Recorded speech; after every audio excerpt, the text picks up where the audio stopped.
Good afternoon, esteemed shareholders of NIC Holdings, Board of Directors, Management, Staff of NIC Holdings Limited, Uganda, ladies and gentlemen. I welcome you to this 22nd Annual General Meeting of NIC Holdings Uganda Limited. Before we start, there are a few matters of protocol that we need to go through. And the first being that I will ask that the national anthem be played, followed by the East African anthem.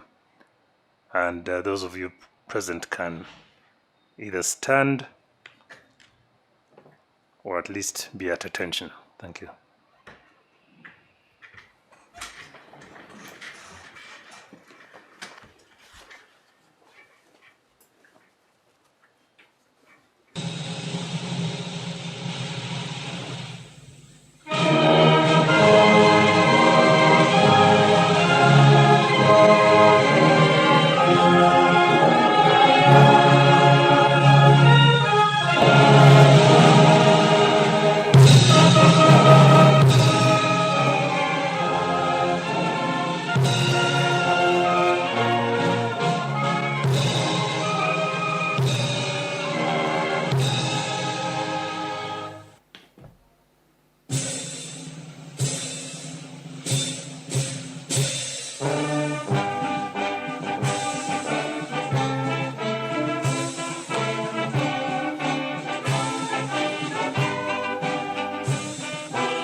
Thank you very much.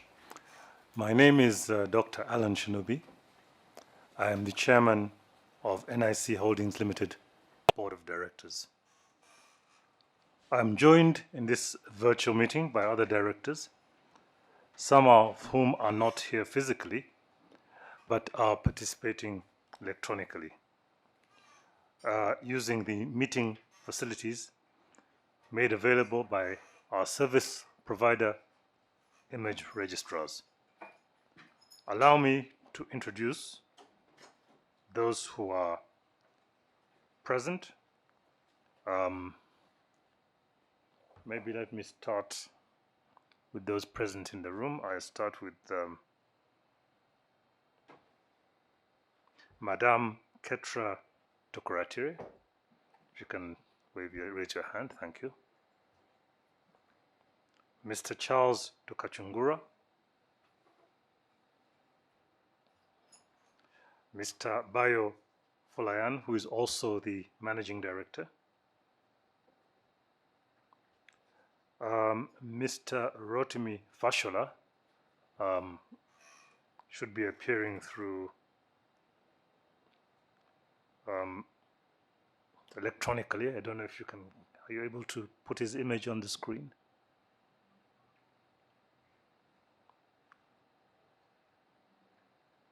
Okay, maybe you can have that later. And Mr. Obayomi Lawal, who is also appearing virtually. I would also like to take this, okay, there we are. This is Mr. Obayomi Lawal, who is a director.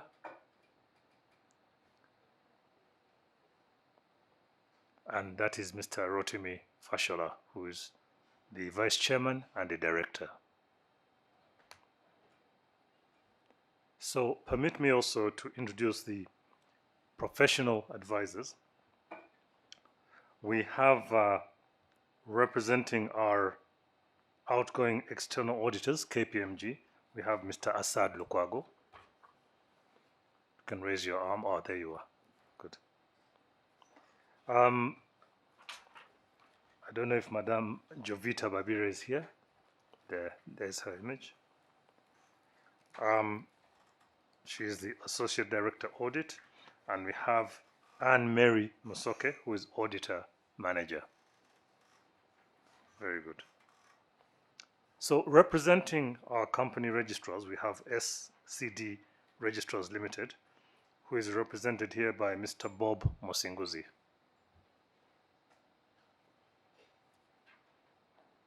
Okay, he's here.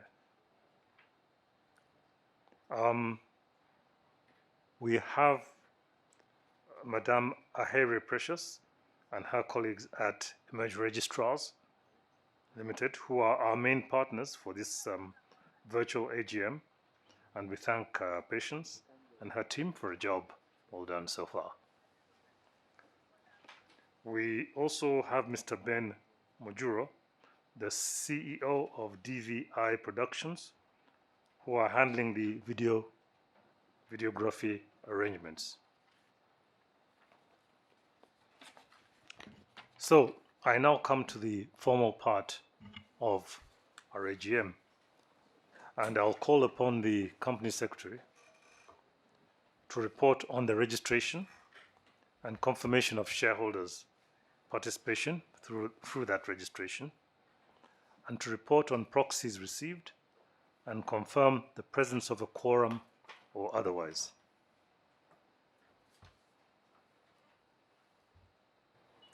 Thank you, Chairman. Distinguished shareholders, the company has met all the required conditions with respect to the convening and conducting of this virtual annual general meeting. I confirm a total number of 404 shareholders with a total number of 1,966,479,895 shares, representing 92.65% of the company's 2,123,669,577 issued shares have registered for this AGM. This is compared, Mr. Chairman, to the 209 shareholders who registered for the last AGM, the 21st Annual General Meeting. We also received duly completed proxy forms from shareholders representing 1.5 billion issued shares of the company, namely Corporate Holdings Limited with 1.4 billion shares. They are represented in this meeting by Mrs. Rachel Jiri, and we have DFCU Bank Uganda Limited with 148,645,383 shares. They are represented by their Chief Finance Officer, Kate Kiza. And we have Kairugala Catherine with 14,250 shares represented by Nakato Faith. Mr. Chairman, the quorum for an annual general meeting, for our general meeting under the articles, is constituted by presence of holders of at least 51% ordinary shares of the company, present in person or by proxy. That is our Article 37 of the company's articles. I therefore confirm that we do have a quorum for this meeting. Thank you. Thank you very much. Thank you very much. Having confirmed that we have a quorum present, I declare this meeting to be properly convened and duly constituted. Ladies and gentlemen, I also have to inform you that the minutes of the 21st Annual General Meeting have been approved by the Board of Directors, and they have been circulated on the company's website. I'll now call upon the Company Secretary to read the highlights of the notice and the agenda for convening this meeting.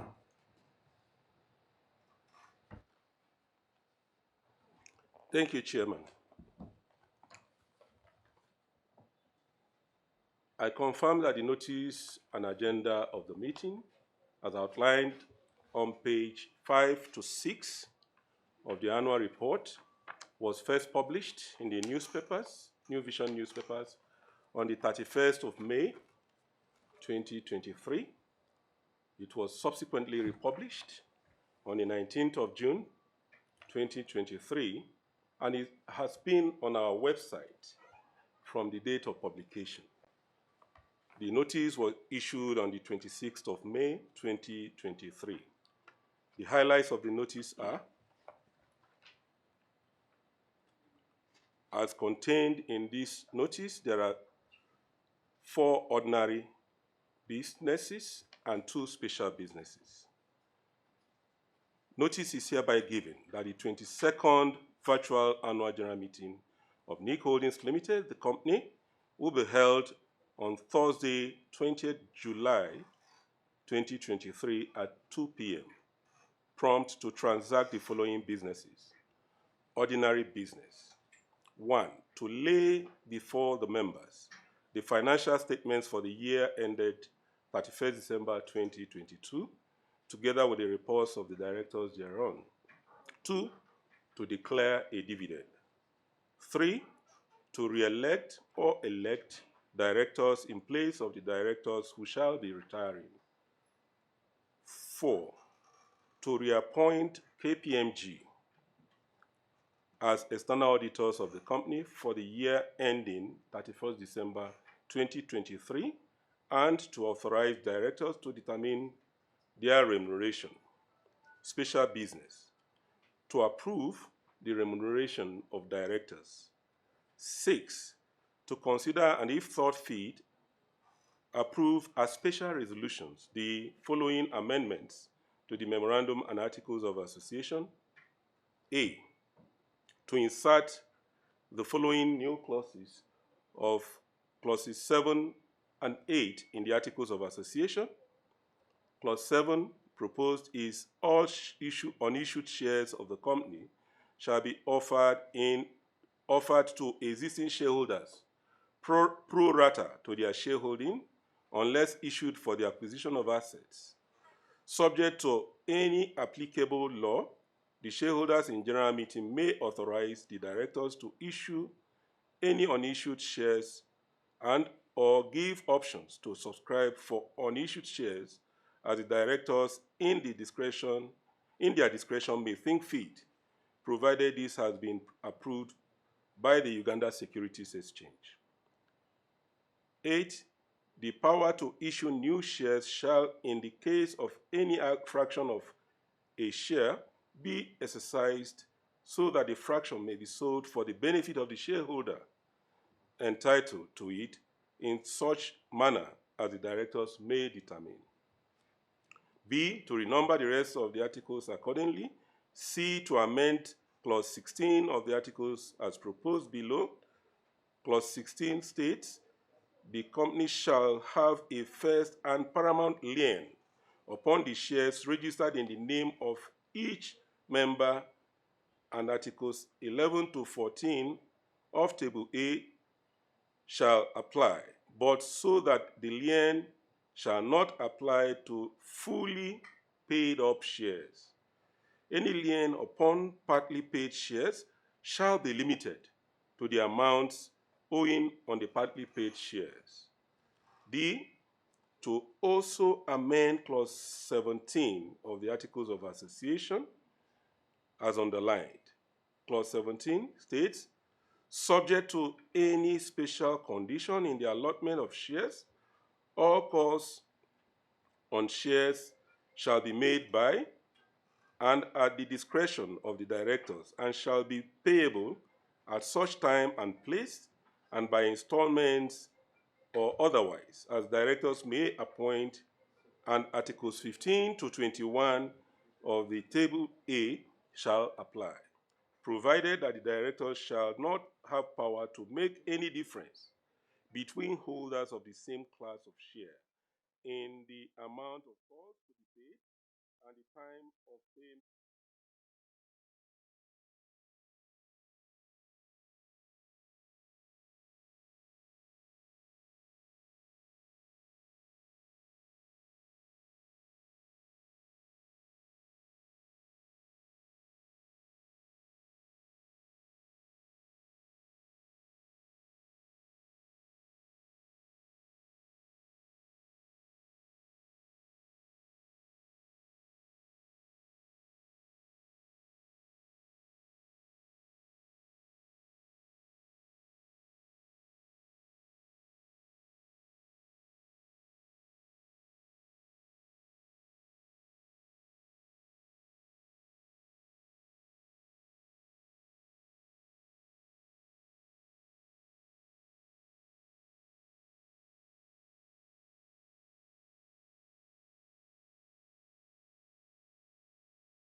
Good afternoon, ladies and gentlemen.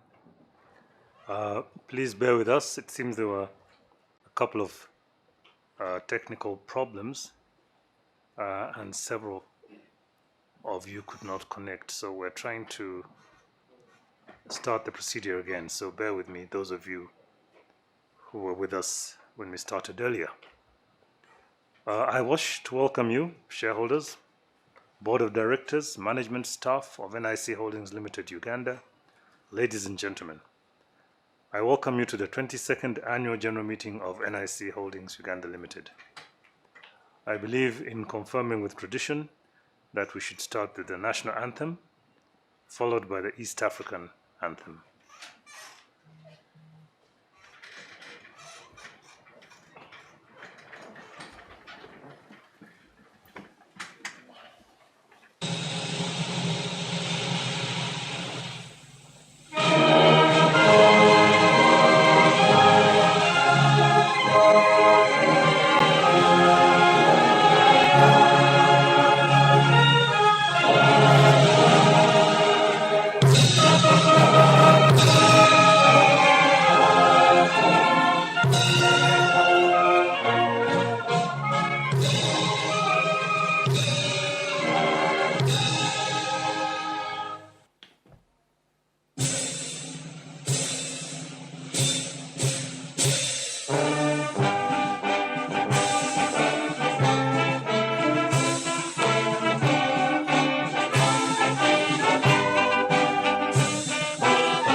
Right, thank you very much.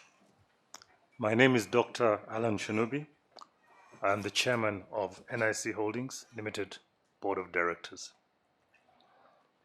I am joined in this virtual meeting by other directors, some of whom are not here physically, but are participating electronically using the meeting facilities made available by our service providers, image registrars. Allow me to introduce those who are present. Let me start by Mrs. Ketra Tukuratire,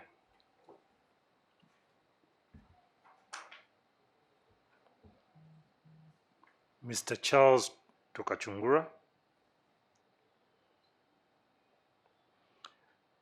Mr. Bayo Faloyan, who is also the MD,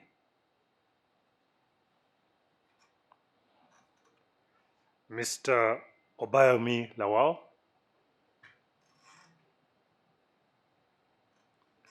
and last but certainly not least, the Vice Chairman, Mr. Rotimi Fashola. I would also like to take this opportunity to introduce the professional advisors who are here with us. Representing our external auditors, we have from KPMG, we have Mr. Assad Lukwago, who is a partner at KPMG. Jovita Babire, who is the Associate Director Audit, and Anne-Mary Musoke, who is the Audit Manager. Representing our company registrars, who are SCG Registrars Limited, we have Mr. Bob Musinguzi.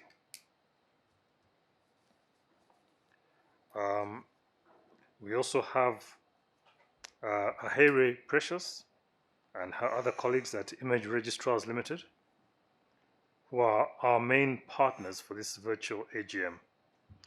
We thank Patience and her team for a job well done so far. We have present also Mr. Ben Mujoro, CEO of DVI Productions, who are handling the video the videography arrangements.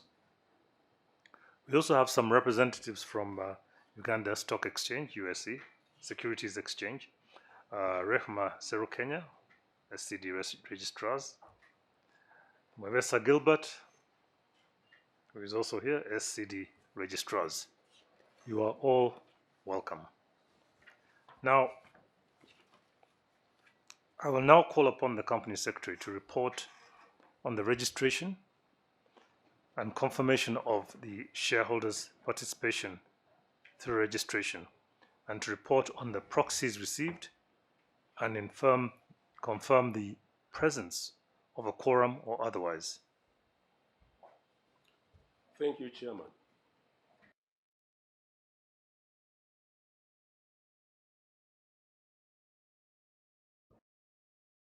Thank you, Chairman. The company has met all the required conditions with respect to the convening and conducting of this virtual annual general meeting. I confirm that a total number of 404 shareholders with a total number of 1,966,479,895 shares, representing 92.6% of the 2,123,669,577 issued share capital of the company have registered for this AGM. This is compared to the 309 shareholders who attended last year's AGM. We also received duly completed proxy forms from shareholders representing 1,537,202,833 issued shares of the company, namely from Corporate Holdings Limited with 1.4 billion shares. They are represented at this meeting by Mrs. Rachel Emenike, the Group Managing Director. We also have Mengo Hospital Uganda Limited with 9,298,125 shares. They are represented in this meeting by Mr. Julius Masaba. We also have received proxy forms from Detronis Communications with 10,650 shares. They are represented by Ndirangu Njugiri. We have DFCU Bank Uganda Limited with 148,645,383 shares. They are represented by their Chief Finance Officer, Kate K. Kiza. And we have Kairugala Catherine with 14,250 shares represented by Nakato Faith. Mr. Chairman, the quorum for an AGM, according to our articles of association, is constituted by the presence of at least 51% ordinary shares of the company in person or by proxy. That is our Article 37, and I confirm that we have a quorum for this meeting. Thank you, Mr. Chairman. Thank you very much. We have now confirmed that we have a quorum present, and I declare this meeting to be properly convened and duly constituted. Ladies and gentlemen, I would like to inform you that the minutes of the 21st Annual General Meeting have been approved by the Board of Directors, and they have been circulated and also published on the company's website. I will now call upon the Company Secretary to read the highlights of the notice and agenda convening this meeting. Thank you, Mr. Chairman. I confirm that the notice and agenda of the meeting, as outlined on pages 5 and 6 of the annual report and accounts, was first published in the newspapers on the 31st of May 2023 and also republished on the 19th of June 2023.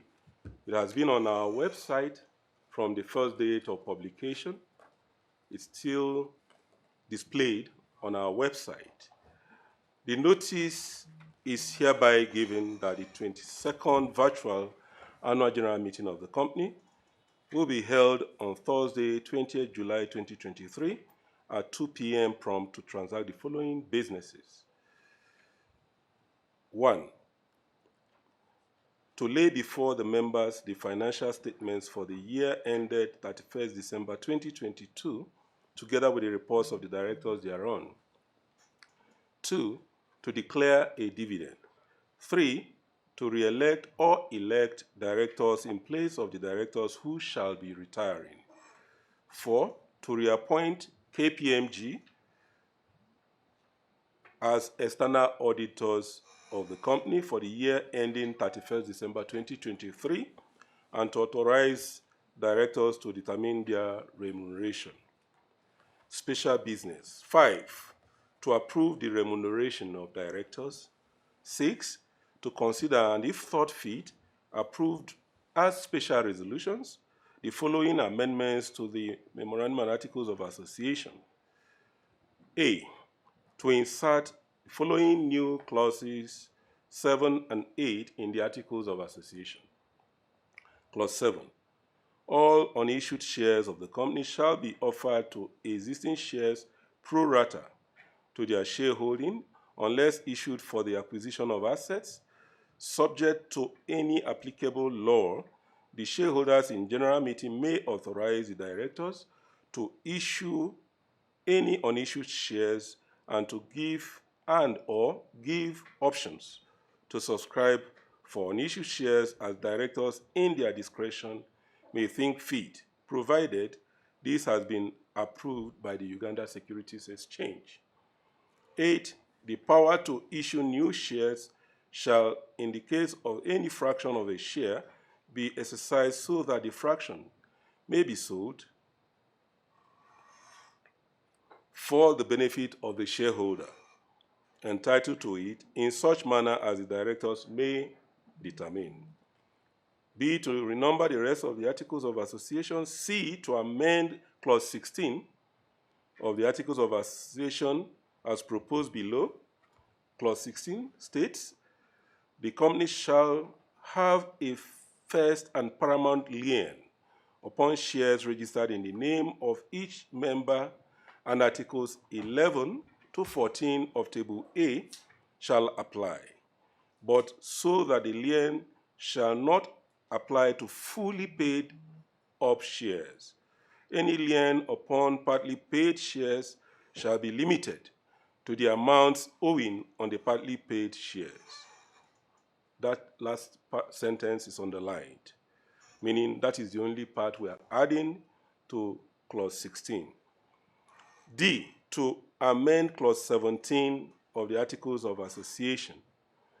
Clause 17 states, subject to any special condition in the allotment of shares, all calls on shares shall be made by and at the discretion of the directors and shall be payable at such time and place and by installments or otherwise that directors may appoint, and Articles 15 to 21 of the Table A shall apply, provided that the directors shall not have power to make any difference between holders of the same class of shares in the amount of calls to be paid and the time of payment of such calls or in any other respect whatever. To amend Clause 21 of the Articles to read, Clause 21, the directors may decline to register the transfer of a share on which the company has a lien. F. To insert the following new Clause 39 in that renumbered Articles of Association. Clause 39 states, the company shall send notice of general meetings to the listing and membership committee of the Uganda Securities Exchange or any other lawful authority at the same time as the notices are sent to the shareholders of the company. G. To finally amend Clause 42 of the Articles of Association with a few additions underlined.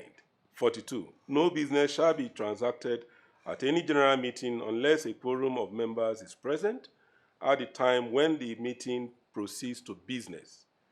The quorum for the meeting of the shareholders shall be the presence of at least 3 members entitled to attend and vote, who shall together hold not less than 51% of the ordinary shares of the company present in person or by proxy. These proposed amendments were a result of our review and to bring them in line with the listings rules of the Uganda Securities Exchange. Mr. Chairman, there are notes to the financial statements, and we draw the members' attention to the notes. I will just, with your kind permission, refer to note Roman 6.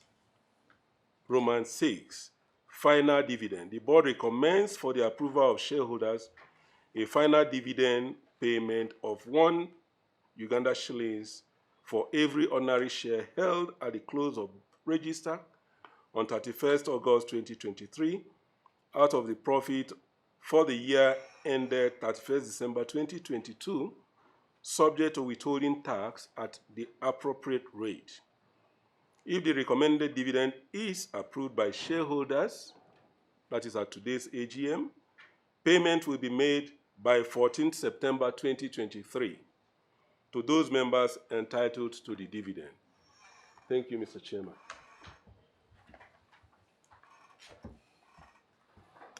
Thank you very much, Mr. Edu. Ladies and gentlemen, we will now commence the formal business of our meeting. Item 1 on the agenda is to lay before the members the financial statements for the year ended 31st December 2022, together with the report of the directors thereon. Shareholders, the 2022 full report and financial statements were made available to all shareholders and are on the company's website. I wish to report to you, shareholders, that this director's report for the year ended 31st December 2022 is contained in that annual report on pages 32 to 38, and we shall take the report as read since it has been made available. The annual report remains accessible also on the company's website. Similarly, the chairman's statement to the shareholders is on page 8 to 11 of the annual report and accounts, and I will, unless specifically I'm required to read it, I will take that also as read, and I will, however, provide a few highlights from that statement. Now, basically, these are the highlights. The year under review was quite a challenging year for the business, as we had severe negative knock-on pressures from the developments in the global economy, which heavily impacted the domestic economy just when it was recovering from the lingering effects of the COVID-19 epidemic. The outbreak of war between Russia and Ukraine worsened the global supply chains, which were already been disrupted by the pandemic, even as a cost of living crisis erupted on a global scale due to rising food and fuel prices and tightening financial conditions.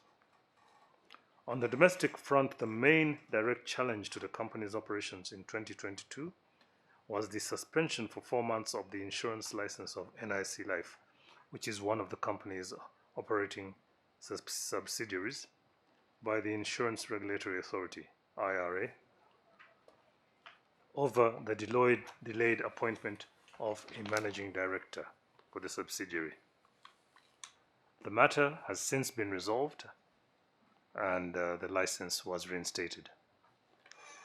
However, despite these formidable challenges during that year, NIC Holdings remained diligent and unwavering in its resolve to remain a leading provider of superior insurance and risk management services and products in the East African region, leveraging the robust improvements in customer-centric service delivery garnered from the investments in information and communication technology, ICT.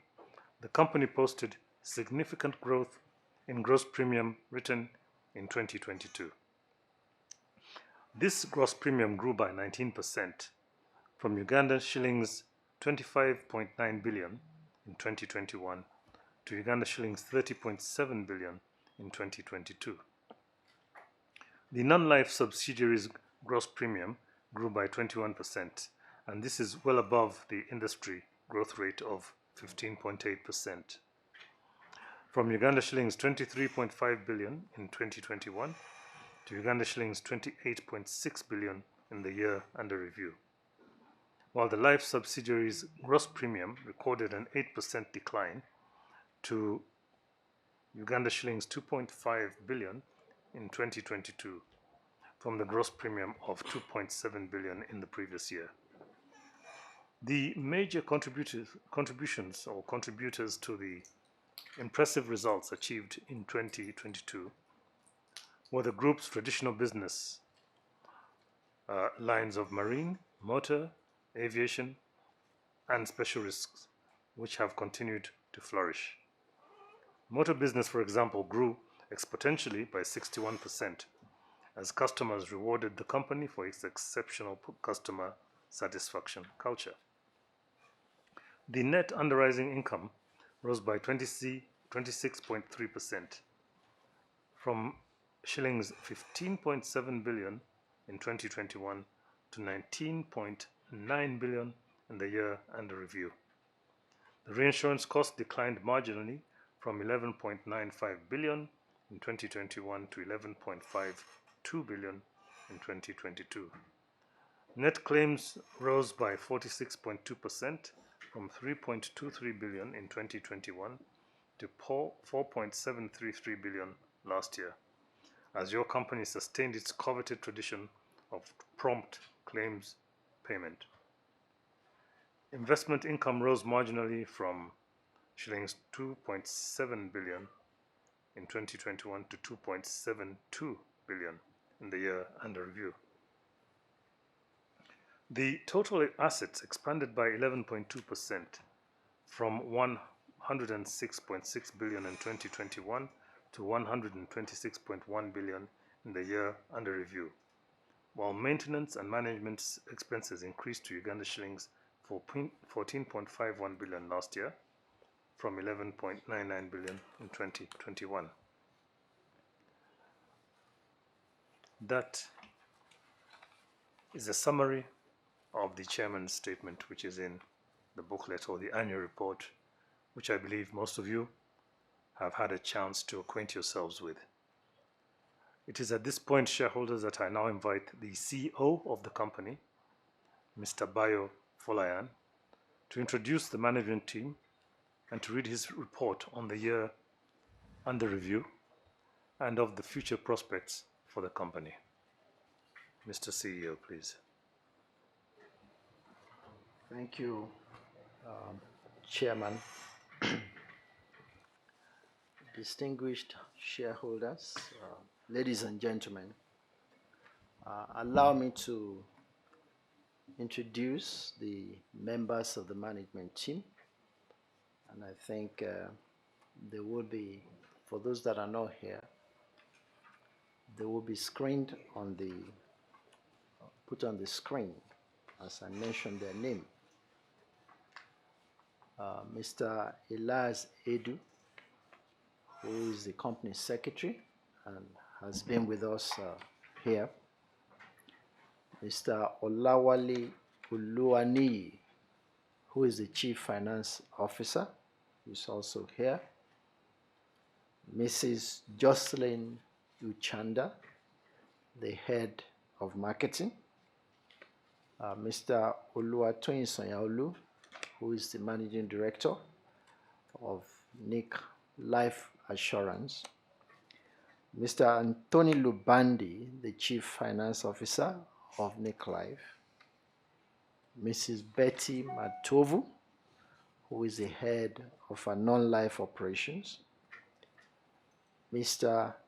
Edwin Muruka, the head of ICT, Mrs. Sarah Kajubi, the head of administration, Mr. Dennis Okelo, the head of audit, Mr. Israel Mobiru, the head of risk, Mrs. Susan Nampima, the acting head of human resources, Ms.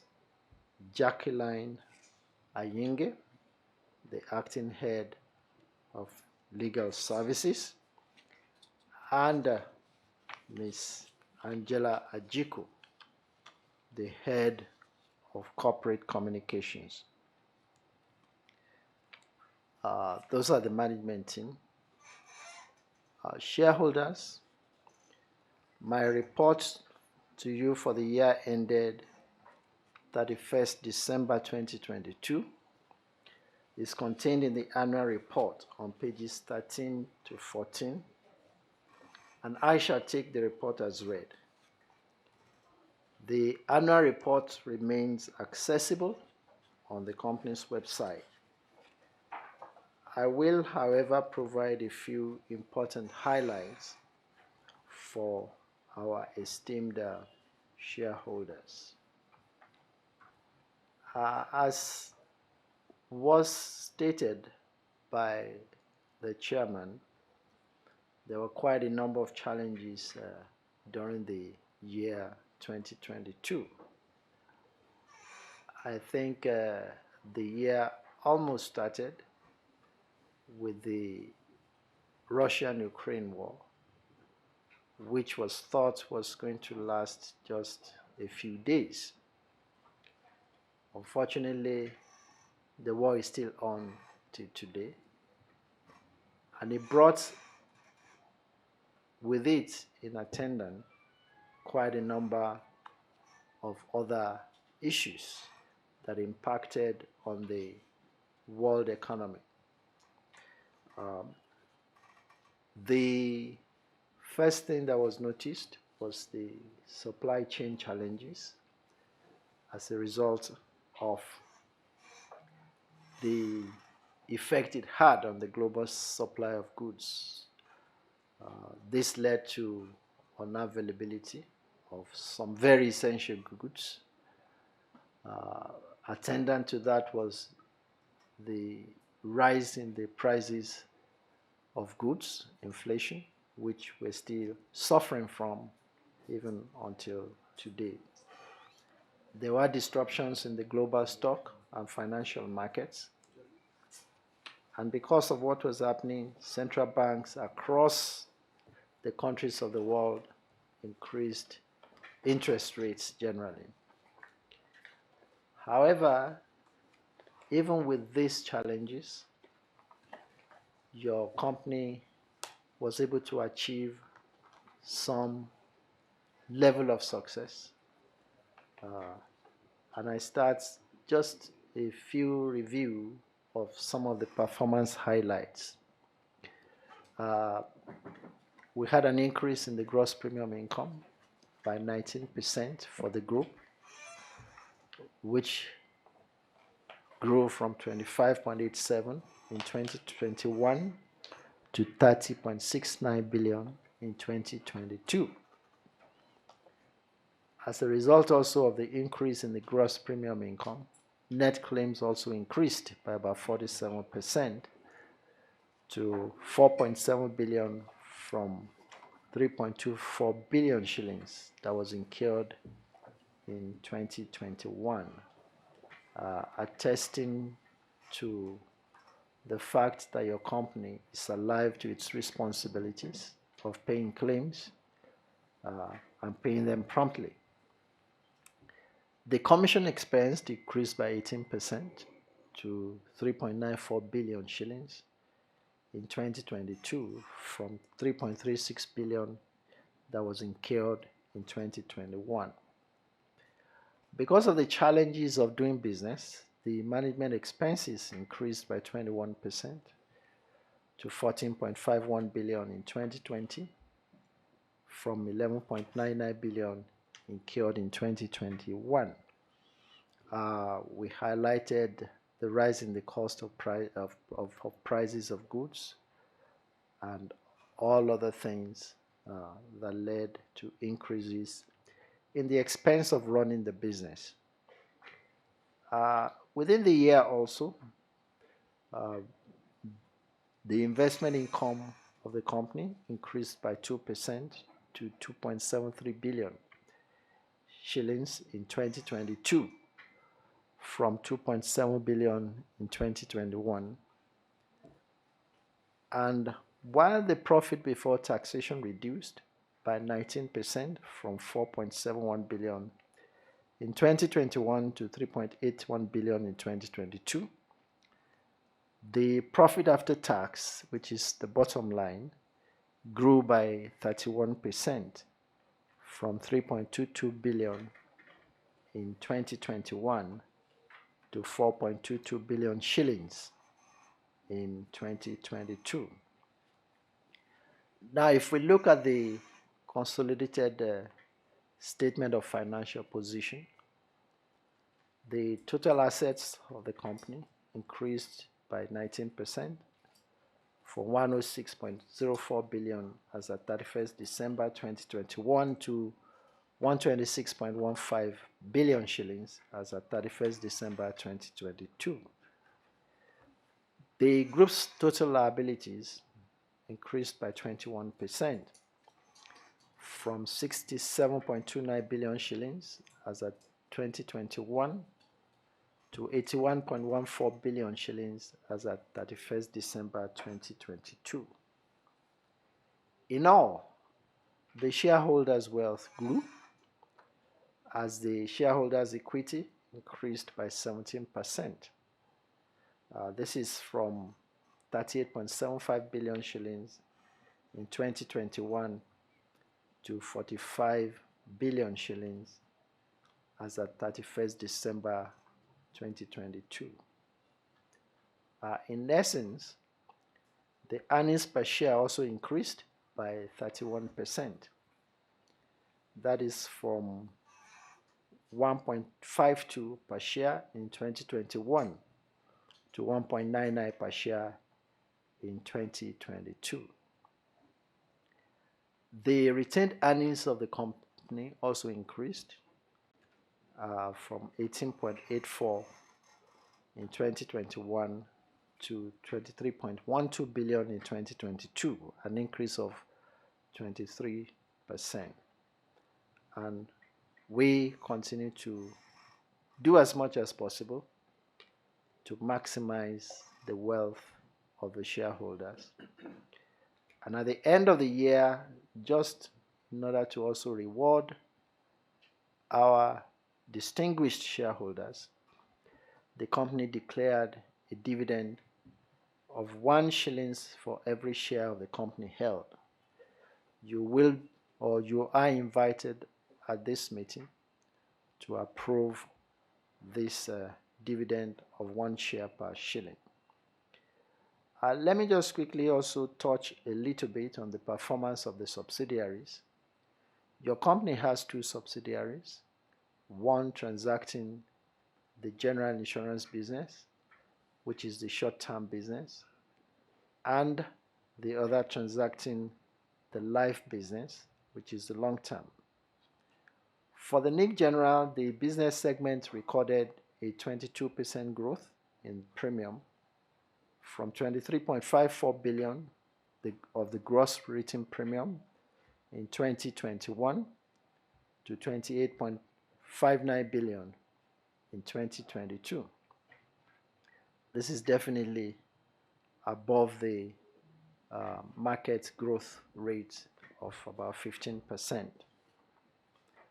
The profit after tax of the non-life business increased by 138% to 4.99 billion from 2.10 billion shillings that was recorded in 2021. The total assets of the company, which is NIC General, the subsidiary, also increased by 11% to 93.87 billion as at 31st December 2022, from 84.9 as at 31st December 2021.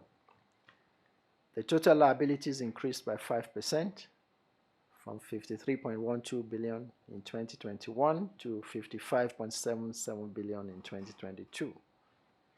At the end, the shareholders increased by about 20% from 31.78 billion to 38.1 billion in 2022. A quick review of the life subsidiary, the NIC Life, transacting the life business. There was a reduction of about 8% in the premium generated from 2.7 billion in 2021 to 2.48 billion in 2022. You recollect in the chairman's speech, there was a peculiar problem of the suspension of the license of the company for a period of about 4 months for not engaging a managing director on time. This has been rectified and the company is fully back, and this year it's expected to recover the lost ground that was lost as at the last year. As a reflection of that, the profit after tax decreased to 27.91 million in 2022 from a profit after tax of 1.0 billion recorded in 2021. The total assets also decreased by about 7% to 20.73 billion as at 31st December 2022 from the 22.25 billion it was as at December 2021. While the total liabilities decreased by 15% from 15.37 billion in 2021 to 13.1 billion in 2022. On the whole, the shareholders' equity increased by 11% to 7.62 billion from 6.88 billion of 2021. The two companies continue to put on the best, and the assurance is that we're expecting that this year will be much better than the last year. If you're looking at the value for the shareholders that had been created by the company, the holding company with its subsidiaries, you recollect that in the last 10 years the company has had to give 2 bonus issues to the members of the company.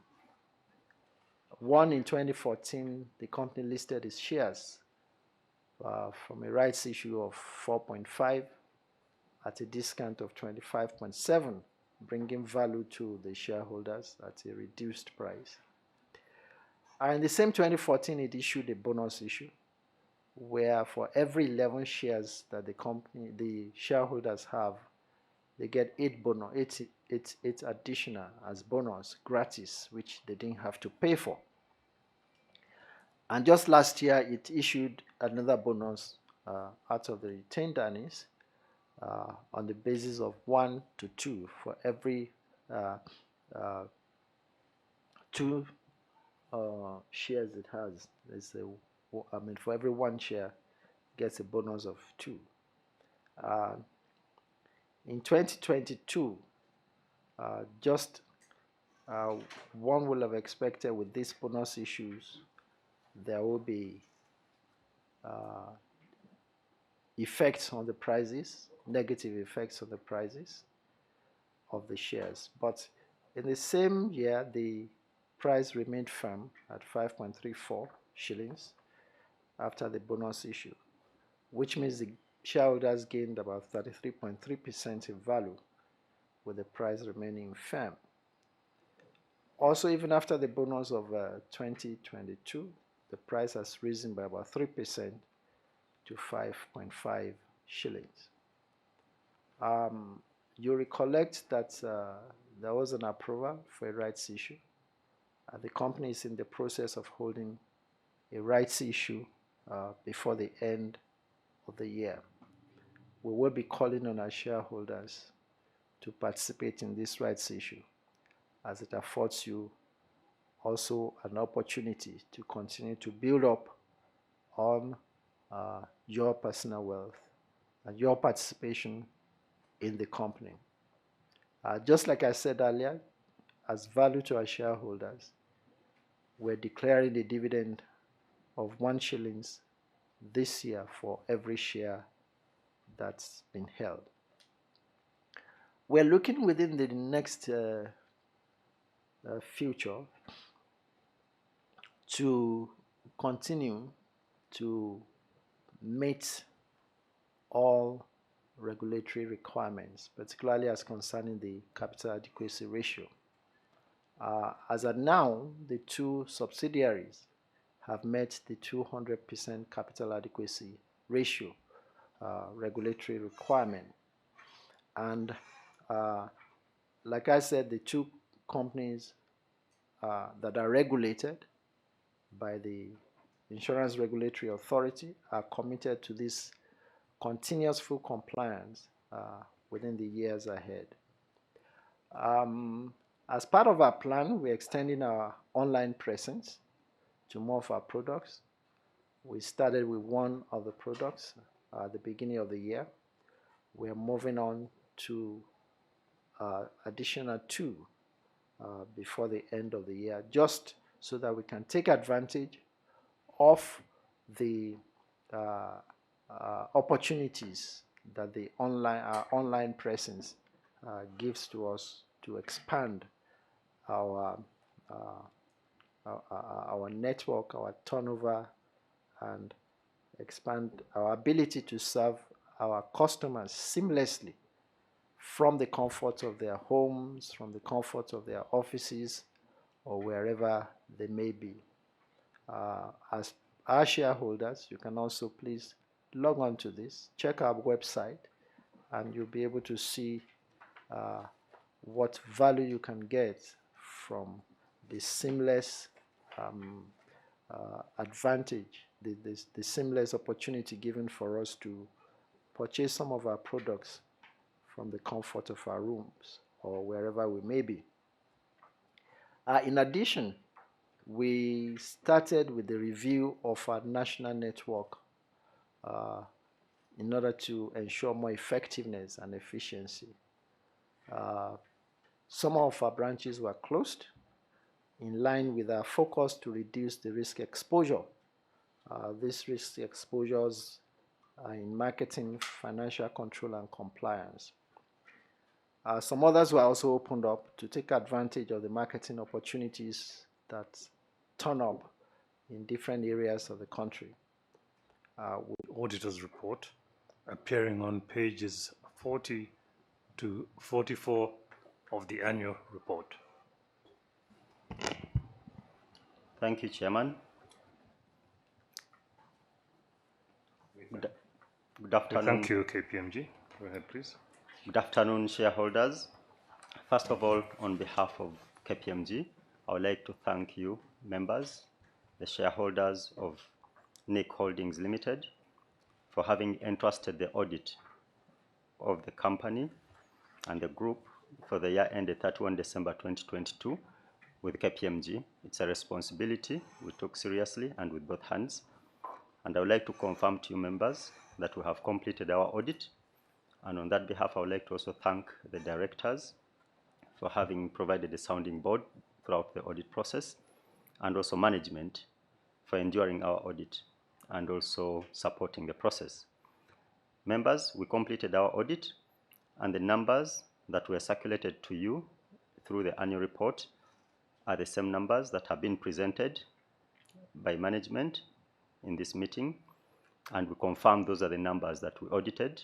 And our report, I will take it as read, and it's contained on pages number 40 to 44 in the annual report that was shared with you. But for purposes of this meeting and for purposes of minuting, I'm going to read through the 3 critical paragraphs of that report, which will give a flavor of the rest of the report. The report to the members of NIC Holdings Limited. Report on the audit of the consolidated and separate financial statements. Opinion. We have audited the consolidated and separate financial statements of NIC Holdings Limited, set out on pages 45 to 182.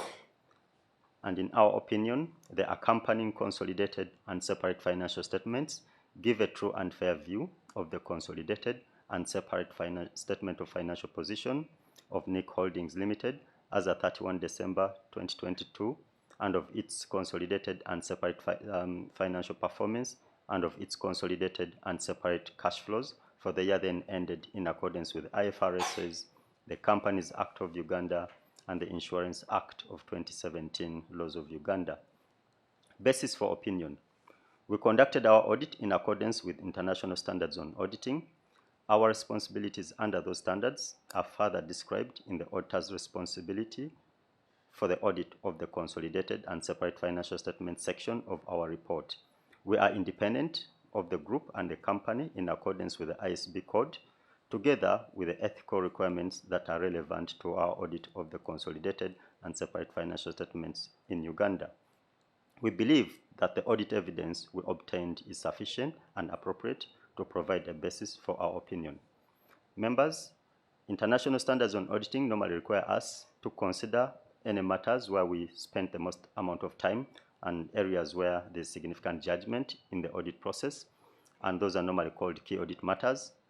And key audit matters are not a problem or a weakness, but those areas where we spend the most amount of time.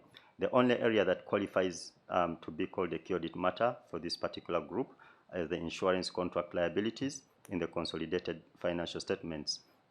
Those are disclosed under Note 3.3, Note 4N, Note 28 of the consolidated and separate financial statements, simply because the valuation of these liabilities is highly judgmental and requires a number of assumptions to be made that have high estimation and certainty. We performed the procedures which are laid out on page number 41 to page number 42 with regards to addressing that area, and we are satisfied with the work we did. And that area, together with the rest of the work we performed, is the basis for why we're issuing a clean audit opinion for the group. And finally, we are also required to report on other legal and regulatory requirements as required by the Companies Act of Uganda. We report to you on page 44, members, solely based on our audit of the consolidated and separate financial statements, that we have obtained all the information and explanations which, to the best of our knowledge and belief, were necessary for purposes of our audit. In our opinion, proper books of account have been kept by the group and the company, so far as appears from our examination of those books, and the consolidated and separate statements of financial position and statements of comprehensive income are in agreement with the books of account. Members, that's the opinion that we issued on the 26th of May, and I was personally responsible for that opinion, which we signed after following due process and presenting the audit findings to the board and the audit committee as well. Thank you, and back to you, Chairman. Thank you very much, KPMG. Shareholders, as you're all aware, you are given an opportunity to ask questions and seek clarifications with respect to the financial statements and the resolutions contained in the notice and agenda of this meeting. Responses shall be provided to all shareholders who asked questions and sought clarifications to the AGM. The responses to the questions raised shall be classified into thematic areas and be uploaded onto the company's website. Having said that, I'll provide additional opportunity to shareholders who might have pressing questions to ask them using the questions button on your streaming screen or on the USSD code. Please note that we may not be able to respond to all the questions due to the time limitations, and therefore all the questions received will be collated and the responses will be published on our website. However, before we proceed to respond to the questions, we shall provide you with the guidelines on how to cast your votes for the resolutions placed before this AGM and which are summarized in the notice and agenda of this meeting. I request that you watch the video which will guide you on the voting process. Our partners, image registrars, will provide clarifications when and where they may be required.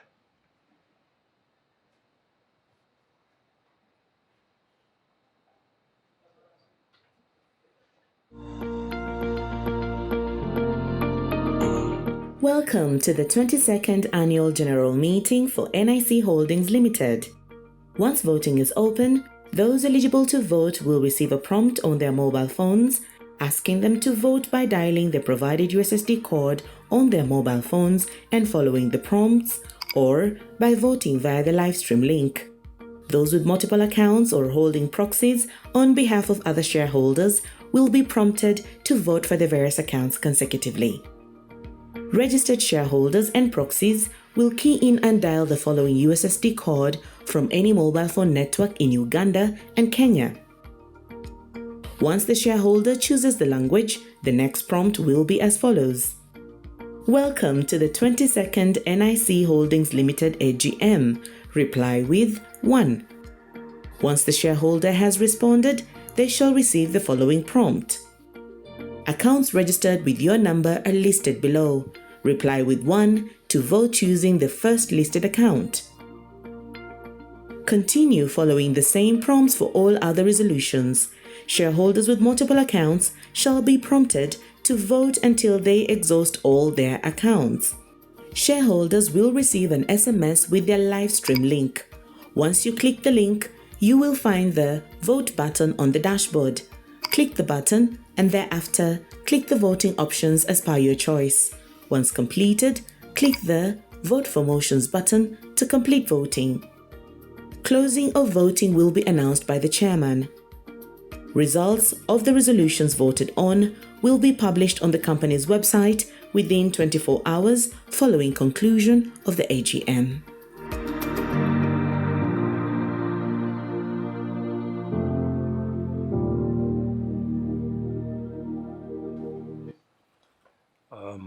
Thank you. Ladies and gentlemen, we will now respond to the questions from the shareholders.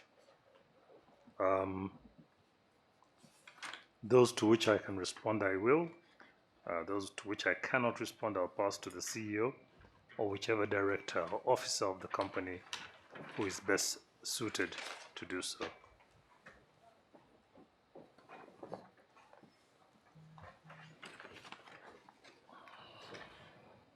Thank you, Chairman. We have received a number of questions. In fact, over 38 questions, and 22 of them were on dividend. And for, in the interest of time, I will summarize some of these questions, particularly those touching on the areas mentioned, thematic area. There is one question from John Shamai, who says how much is the dividend paid this year. We also got a question from Dorothy Jocelyn, who said why isn't NIC paying dividends and topping up her shares that were converted from dividends from many years back. There was another question on dividend. There was Mr. Christine Rebecca, who said, when can shareholders expect a more reasonable amount of dividend per share? Can you confirm the number of shares I hold? I think that will be handled separately, but I think the question was, when can shareholders expect more dividend? Mr. Chairman, a number of the questions were on dividend. Why can't dividend, there is Christine Jolly, who says, why can't dividends be paid on members' bank account? for easy access. And then there is Kilwana Emmanuel, who says, please use my dividends to buy more shares. Use my dividends to buy more shares. Since this is an informed investor. We have another question from Mary Nakamia, who says, any bonus issue for this year? Still touching any bonus issue in the near future? In the near future. Mr. Chairman, there are a number of questions on dividend, like I said, 22. To also give room for others, can I touch on questions dealing with the agenda? There is another question from Nkudi Zana Christine, who asked, I am wondering why we are not having physical meeting. This person wants to know why we are not having physical meeting. And that question, again, was re-echoed by Betty Nabuto, who said, why are we having the AGM only virtually and not in person? That is a question on the agenda. There is another person, Aikiriza Ezra, who was also asking how much is per share, the company's share. I'll move to a question by Nakalule Annette. She asks, what are the procedures for her to follow to attend the AGM meeting physically? I'll go to other questions on financial. We have a question from Edmond Kintu. He wants to know, he has requested for the financial statements. I think for that, he can access it from the portal sent by the image registrars and a link to the USSD code. You can access it. They're also on our website, so that will help that particular shareholder. There is a question from Sematimba Jim, from John Bosco, from Draghi John Bosco, asking, is the financial statement favorable or unfavorable to shareholders? We have a question from Mugabe Bosco. What is the company's plan for the insurance receivables of 4.3 billion that were provided for as an impairment provision? What is the company's plan? Maybe let's pause a little and answer. Okay, please. What is the company's plan for the insurance receivables of 4.3 billion that were provided for as an impairment provision? Thank you, Mr. Chairman. Okay, thank you. I'll just start by saying that unlike in previous years, some of the past years where we have been restricted by the regulator from declaring a dividend, this year we are declaring a dividend of 1 shilling per share.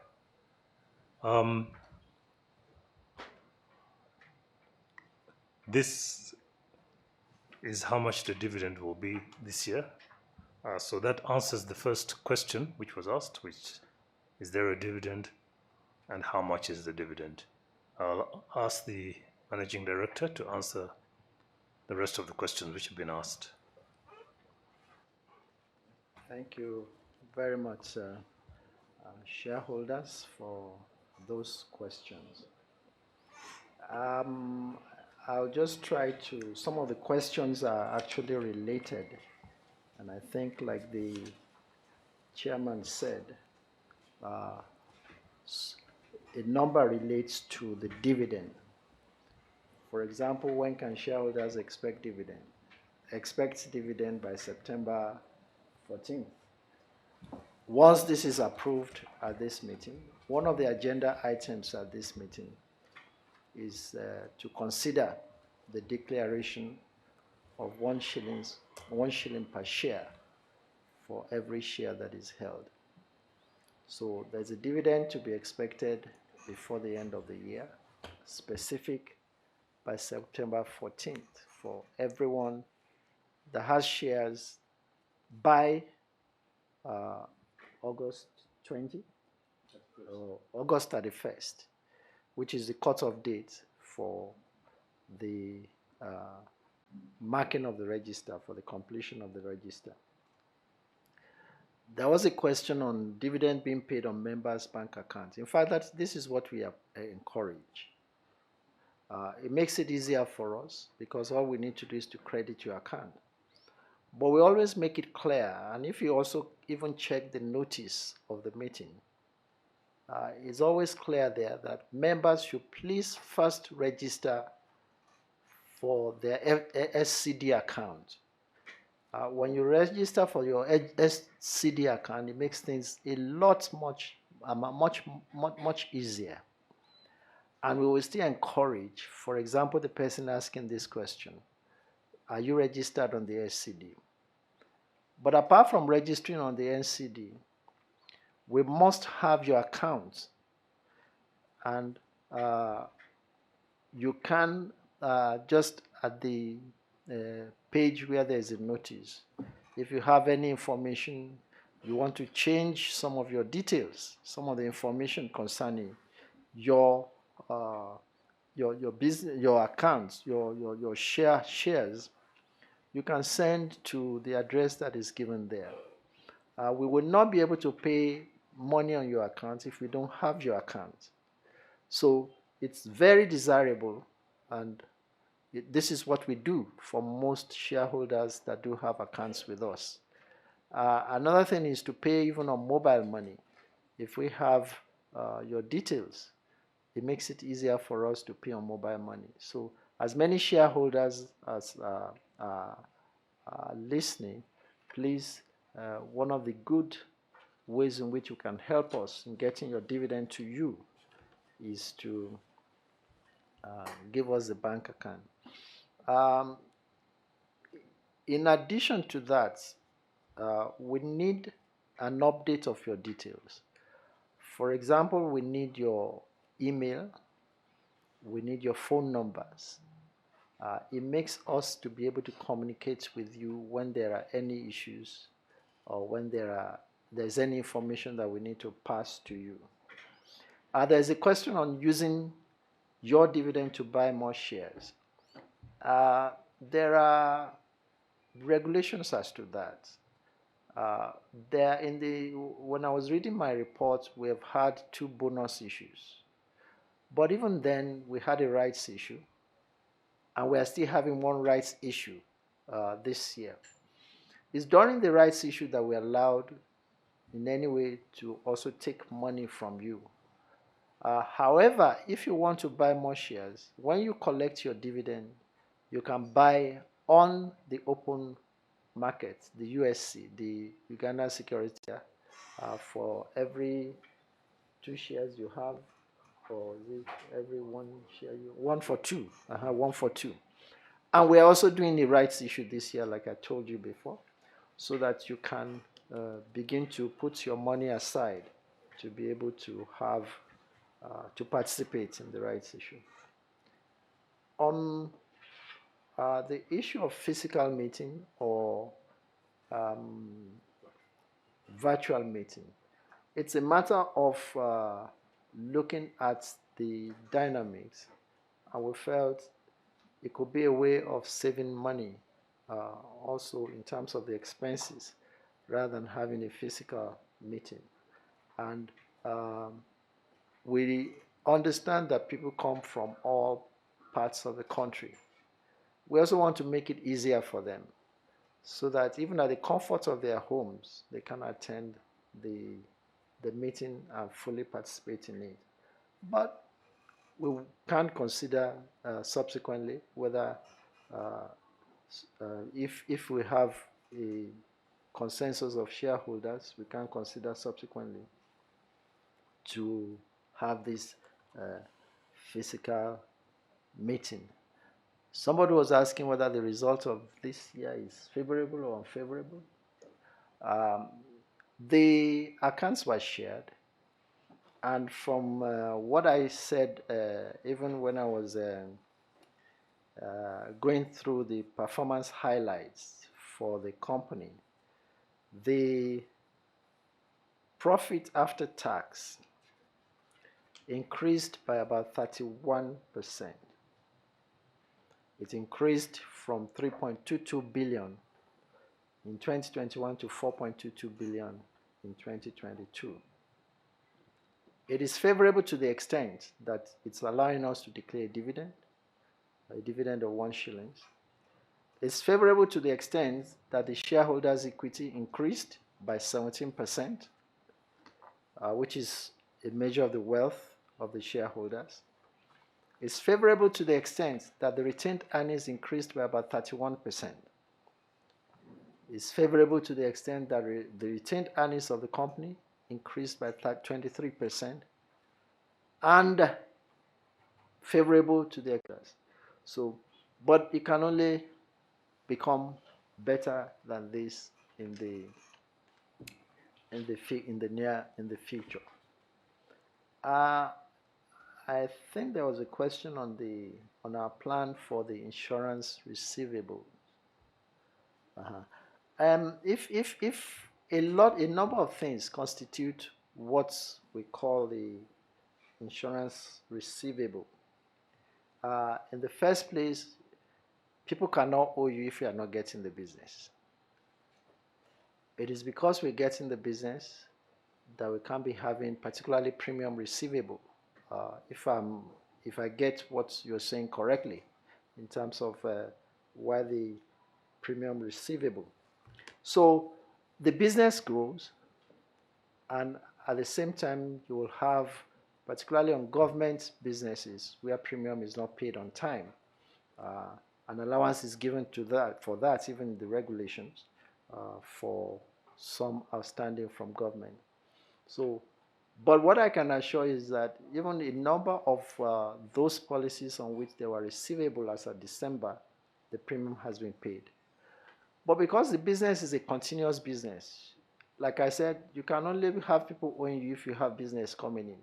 So as businesses are coming in, the premium that is not paid on time becomes a receivable to be earned within a period.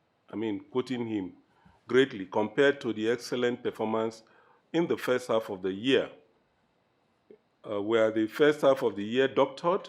I mean, that was a question. Then he asked a question around the management expenses that is increasing, and is management awarding itself hefty benefits at the expense of shareholders? Why does the company always delay in releasing the end-of-year results? That is Mr. Deogracius Mugema. We have a question on the same financials. We have from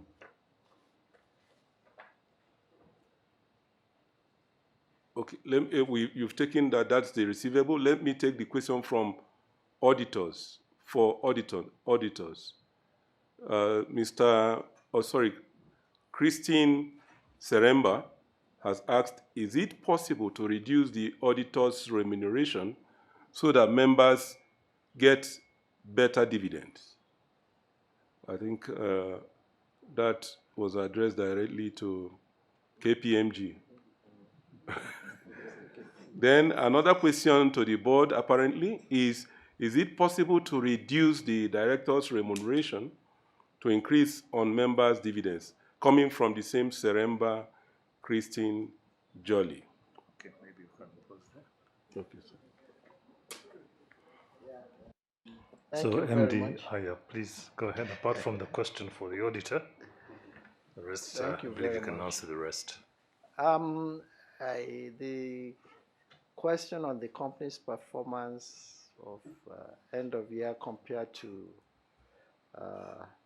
the first part of the year, and I think when you say doctoring the figures, it's a little bit harsh. In the first place, we have auditors that come in. They audit the account, and all the places they look at is the books of the company. We have a first-class auditing company amongst the top 4 within the whole world that audits our account. And so when we're saying doctoring the accounts, that doesn't happen, because even the auditor has its integrity to protect. But coming to your question, 2 things. When we look at the final results of the company, because to an extent I'm not sure I do really understand the question you're asking. The final results of the company for the year 2022 was about 4 billion. And when you look at the half year, it was 2 point something. And I can't seem to understand how performance dwindled when you look at that. At the end of the year, we had a more profit after tax than at the middle of the year. Definitely, when you take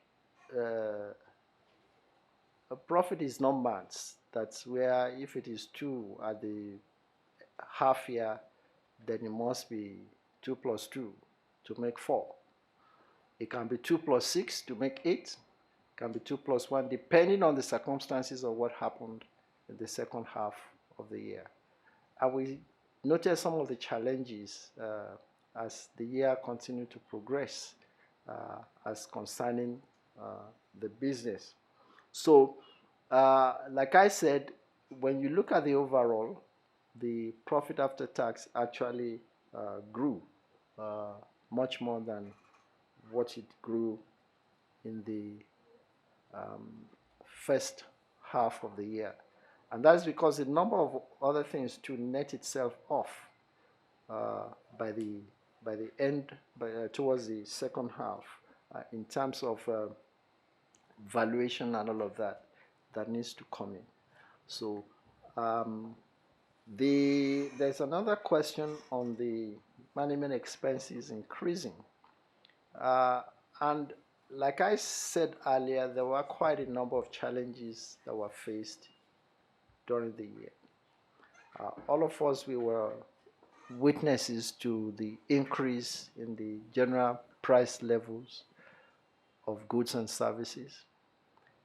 Petrol increased by maybe about 50% or so within the year. It affected the prices of many other things. And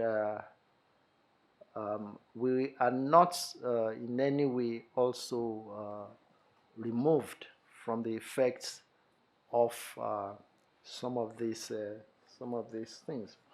But when we actually come to analyze the management expenses, and I'll invite you to open to page if you have the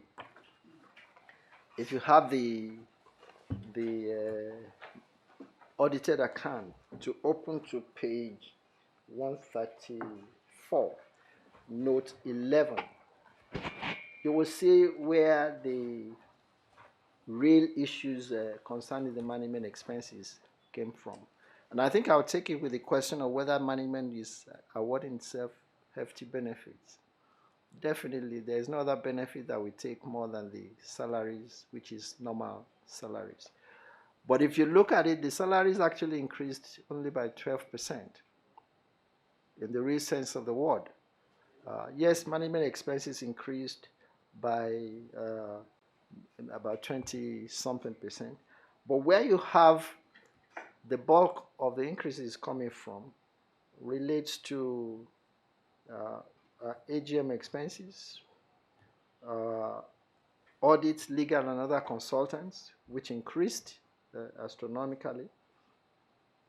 We have sundry administrative expenses in line with what I was saying concerning the expenses, the general increase in the price level of goods. We have repairs and maintenance, also a direct result of this general increase in price levels, where in order to maintain some of our properties, the expenses also, the what is to be paid had to go up. So the expenses is not because of recklessness. If, like I said, if you look at those heads of expenses, they are things that can be traceable to the challenges of the times.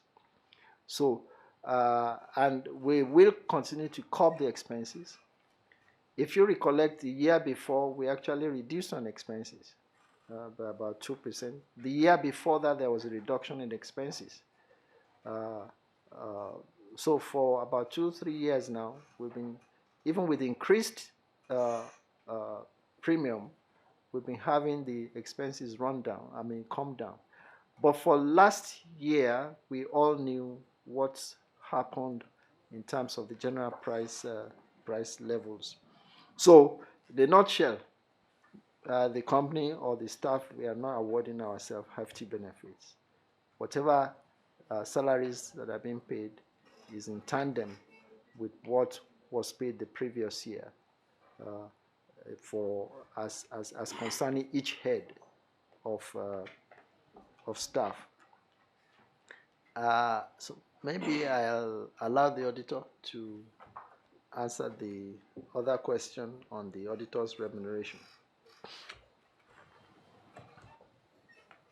Through you, Chair, I would like to thank the question that came in from the shareholder about the auditor's remuneration, as to whether the shareholders should reduce the remuneration of the auditors so that then they're able to get a bigger dividend.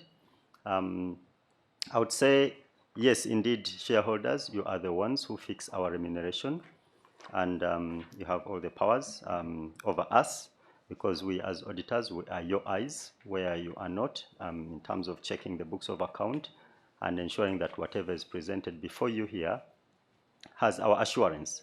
What I would confirm is that as you're making the decisions on what fee the auditor should be given, we charge a very competitive fee. As KPMG, we charge a very, very competitive fee to the group, and it's commensurate to the market rates.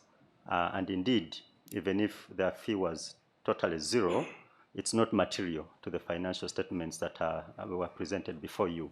I think it wouldn't change much in terms of the overall picture of the financial statements or the decisions that I think the directors have probably proposed to you wouldn't change when you talk of the dividend per share because of the immateriality of the number.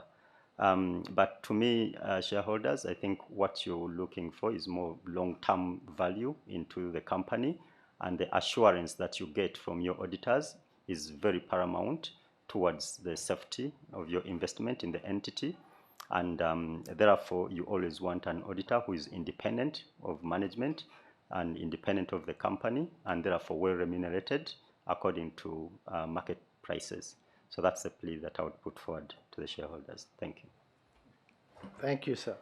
And I think I'll take this with the last question there, even the auditor's fees.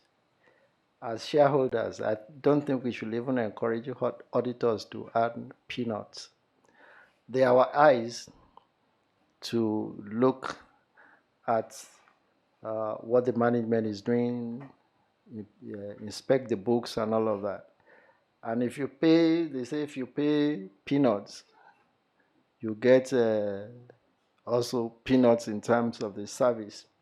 I don't think, to a large extent, one should even be trying to say the auditor's fees, so long as it's not excessive. And I remember I said something earlier. The auditors we usually have are amongst the four. It's not a mean feat to get to where they got to. It's because of their expertise. It's because of the confidence that the whole world have in them that made them to become the four. It's because of the integrity they also introduce to whatever it is they're doing.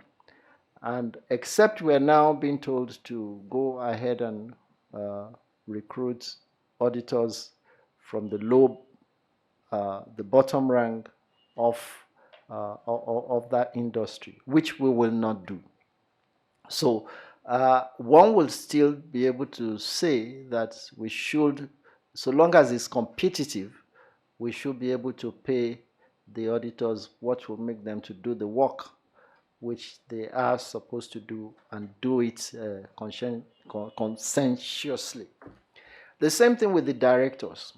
If you want a good thing, you must be ready to pay for it. The directors are performing a wonderful job on behalf of the shareholders, holding management accountable and upholding the corporate, the governance structure of the company. And I think there's a level of remuneration that will encourage the best to come forward, will encourage independence of these directors, will encourage them also to hold management accountable. The fees we are paying is not out of tune with what any international company within our range should pay. So, but we will ensure that this does not become a drain for the company, and I will not recommend that we reduce directors' fees because that may lead to us not even being able to get the best of directors to represent the shareholders and be independent. Apart from the fact that, like I said, what is being paid now is not out of tune with what is paid by companies of the same ilk within for best practices. Thank you.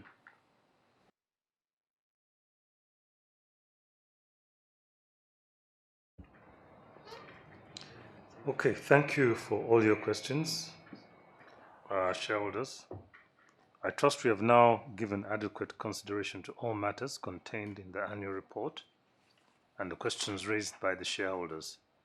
We have now closed the Q&A session. I thank you for those questions. Very good and seeking questions. Those which we will not be able to answer because we're still receiving a few will be answered in writing and posted to our website within 1 week. I will now request the Company Secretary to read out the proposed resolution with respect to the financial statements and to confirm whether we have a proposer and a seconder of the motion. Thank you, Chairman. The first resolution is to lay before the members the financial statements for the year ended 31st December 2022, together with the report of the directors thereon, in accordance with Section 155, subsection 1 of the Companies Act. Mr. Chairman, Makei Okure has proposed, and Isaac Tayebwa has seconded the motion. So, distinguished shareholders, the first resolution is to approve the financial statements for the year ended 31st December 2022, together with the report of the directors, which I have laid before members. This has been proposed and seconded. As stated in my presentation, the company recorded an impressive 31% growth in profit after taxation from Uganda shillings 3.22 billion in 2021 to 4.22 billion in the current year. I now put it to the meeting for voting. The results will be announced at the end of the meeting. The procedure for voting was showed on the video we showed earlier. Now, item number 2 on the agenda is to declare a dividend. Now, ladies and gentlemen, at the last AGM, due to the Regulation 6 Sub-Rule 8 of the Insurance Capital Adequacy and Prudential Requirement Regulations 2020, herein referred to as the regulation, which prohibits insurance companies not meeting the minimum capital adequacy ratio of 200% from paying dividend. Our subsidiaries did not declare a dividend, although they made profit. However, since the last AGM, the capital adequacy ratio, CAR positions, of our subsidiaries have improved, and they have now met all the regulatory requirements regarding the minimum CAR. Having considered the performance of the company over the years and the current year's performance, which has been so well presented to you at this meeting, together with the reports of our external auditors, KPMG, which issued an unqualified opinion, the Board of Directors of your company has recommended for your approval a final dividend of 1 shilling for every ordinary share held at the close of the register on the 31st August 2023 out of the profit for the year ended 31st December 2022, subject to withholding tax at the appropriate rate. If the recommended dividend is approved, payment will be made by the 14th September 2023 to those members entitled to dividend.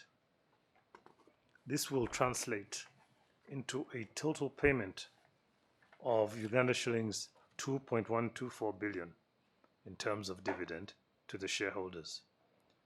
You'll recall that last year we implemented the issuance of bonus shares approved by the shareholders, and this meant that for every shareholder entitled to the bonus share got 1 new share for every 2 shares held in the company. The bonus shares brought the company's issued shares from 1.4 billion to 2.1 billion, meaning that the recommended dividend of Uganda shillings 1 per share would be paid on all shares of the company, including those bonus shares. So, I now request the Company Secretary to read out the proposed resolution with respect to dividend and to confirm whether we have a proposer and a seconder. Thank you, Chairman. Thank you, Mr. Chairman. Dear shareholders, the resolution put forward is to declare a dividend. The resolution for shareholders to approve the declaration of dividend as recommended by the Board of Directors has been proposed by Rosemary Namiwanda and seconded by Philip Okumu. Thank you. Distinguished shareholders, the resolution for the AGM to approve a dividend payment of 1 shilling per share has been proposed and seconded. We will now put it to the meeting for voting. Please vote using the platform for better management of the process. Item 3 on the agenda is to approve the election of directors in place of the directors who will be retiring. At the last AGM, 2 directors, Mr. Charles Tukachungura and Mr. Obayomi Lawal, both retired by rotation. Being eligible and also having offered themselves for re-election, both directors were duly re-elected as directors of the company. At this particular meeting, myself, Dr. Alan Shinobi, and the Vice Chairman, Mr. Rotimi Fashola, will retire by rotation. Being eligible, I have offered myself for re-election. However, my colleague, Mr. Rotimi Fashola, who has served on the board of NIC since privatization of the company in 2005, has not offered himself for re-election. We will surely miss Mr. Fashola's invaluable contributions to discussions at the board meeting. But we wish him the very best as he moves on to other important projects in his life.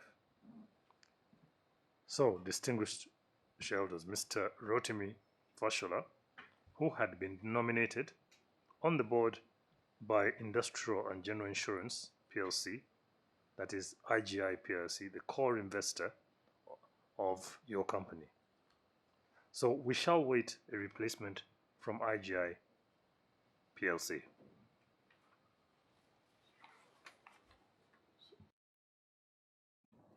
So thank you, Chairman. Having said that, I would put forward the resolution for the members to vote. And the resolution, the first is to propose the chairman, Dr. Alan Shonobi, that he be re-elected as director of the company. Distinguished shareholders, I am proud to mention that our chairman is a senior counsel. He is the senior and founding partner of Shonobi Musoke & Co., a leading law firm in Uganda.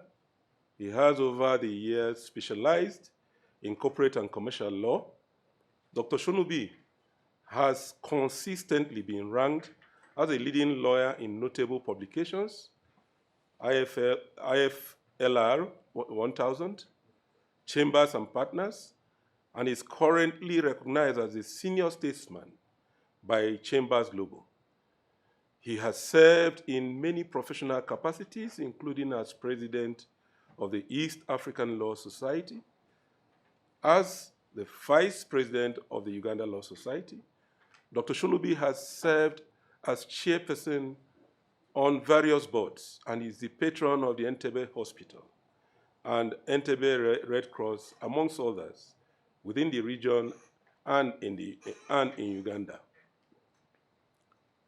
He achieved 100% record of attendance at last year's board meetings.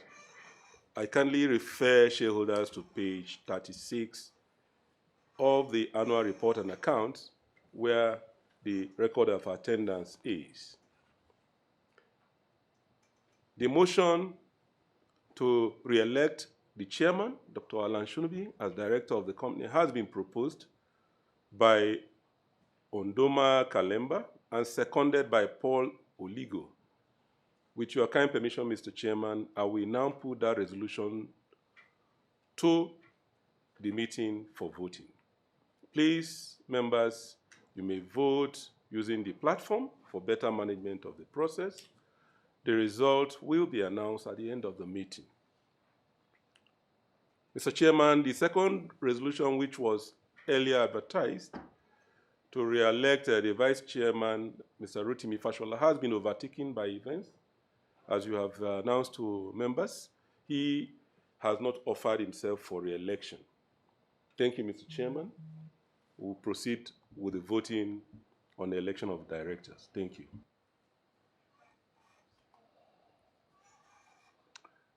Thank you, Secretary. Shareholders, on behalf of the board, the management, and the staff of NIC Holdings Limited and its subsidiaries, I wish to thank Mr. Rotimi Fashola for his distinguished services to the NIC Group.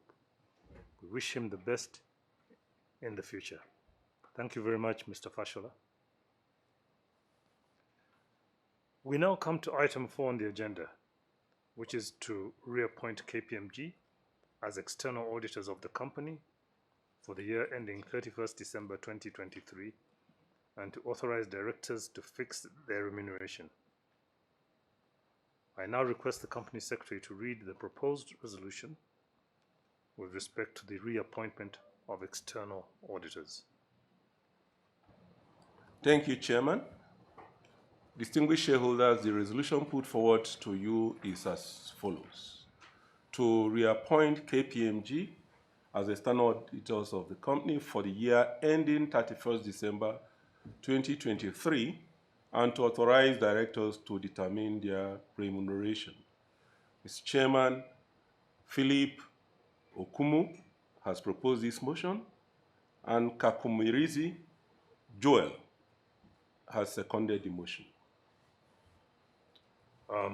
Shareholders, the resolution with respect to the reappointment of the external auditors and to fix their remuneration has been proposed and seconded, and I now put it to the meeting for voting. We now come to the special business of the AGM, which is item number 5 on your agenda, and it is on the approval of directors' remuneration. Esteemed shareholders, the remuneration of directors is shown in note 44B1 on page 178 of the annual report and accounts. The directors' remuneration shown in the accounts includes fees, allowances, and travel expenses associated with board meetings. The amount increased from 357.824 million to 424.580 million because of the increased number of board and board committee meetings and the implementation of an upward review of board fees and sitting allowances to make them competitive. The board also proposes an exit package which shall be the yearly retainer divided by 12 and multiplied by the number of years served on the board. In line with the general practice, directors holding multiple directorships in subsidiaries within the NIC group of companies will only receive severance package from one of the companies. So I now request the company secretary to read out the proposed resolution with respect to this agenda and to confirm whether we have a proposer and a seconder of the motion. Thank you, Chairman. Dear shareholders, the resolution put forward to you is as follows. To approve the remuneration of directors as shown in note 44B1 on page 178 of the annual report and accounts, and the exit package as proposed by the directors. Thank you.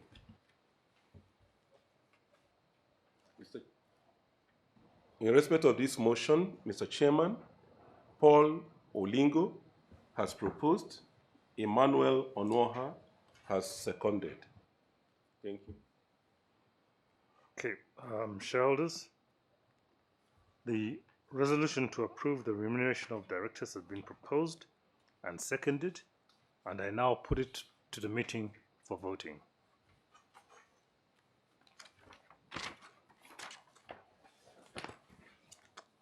We now move on to item 6 of the agenda, which is the proposed resolutions for the amendment of the Memorandum and Articles of Association. The proposed amendments are to bring the articles in line with the listing rules as work towards implementing the resolution on rights issue approved at the last AGM. I'll request the company secretary to read out the proposed resolution with respect to this agenda item and to confirm whether we have a proposer and a seconder to the motion. Thank you, Chairman. Dear shareholders, the resolution put forward before you are as follows. To consider and if thought fit, approve by special resolutions the amendment of the following of the Articles of Association. 1. To insert clauses 7 and 8. We read out these clauses at the beginning of the meeting, and those clauses are contained in the notice of meeting. 2. To renumber the remaining clauses. 3. To amend clause 16. As we stated, the new clause 16 will limit the effect of a lien on any unpaid shares to amounts owing on that partly paid shares. 4. To amend clause 17. The new proposition or the new provision now clearly states that directors shall not discriminate between holders of the same class of share in the amount of calls to be paid and the time of payment of such calls or in any other respect whatsoever. 5 is to amend clause 21 as stated in the notice to decline to register the transfer of a share on which the company has a lien. 6 is to insert a new clause 39, and members, we had indicated that clause in the notice of meeting. It's merely to ensure that when we send out notice, we also sent simultaneously to the Uganda Securities Exchange Members Committee. 7 is to amend Clause 42 relating to quorum. We have improved on it to include the requirement that at least 3 members must be present in addition to the existing provision requiring that 51% of ordinary shares of the company be present. 8, we want to also adopt Table F, which is a requirement of law. Mr. Chairman, the motion to approve the amendments have been respectively proposed by Baker Maweje, Waiswa Kakenga, Kakumirizi Joel. We have Angela Kawoya, John Mary Kisembo, Omadi David, and Nakato Faith, who is representing Kairugala Catherine, and also respectively seconded by Robert Tresigomia, Grace Kawoya, Francis Kawoya, Patrick Okelo, Jesse Ibanda, Ofono Masika, and Odong William Mugisha. The law requires that amendments to the articles shall be made by special resolution. And that means that the resolution will require the approval of not less than 3/4, 75% of members and proxies entitled to vote at this meeting in accordance with Section 148, subsection 1 of the Companies Act. Thank you, Mr. Chairman. Those are the proposers and seconders. Shareholders, the resolution to approve the proposed amendments of the Articles of Association have been proposed and seconded, and I now put them to the meeting for voting. Now, ladies and gentlemen, we have come to the end of the special business of the meeting, and I take this opportunity to thank you once again for attending. Members, please remember that voting will close in 5 minutes. 5 minutes from now. So please cast your votes on the resolutions. We will therefore take a 5 minutes health break to enable your shareholders to complete their voting and using the various channels which have been provided by image registrars. I will, at the end of those 5 minutes, receive the results and ask them to be tallied. Thank you.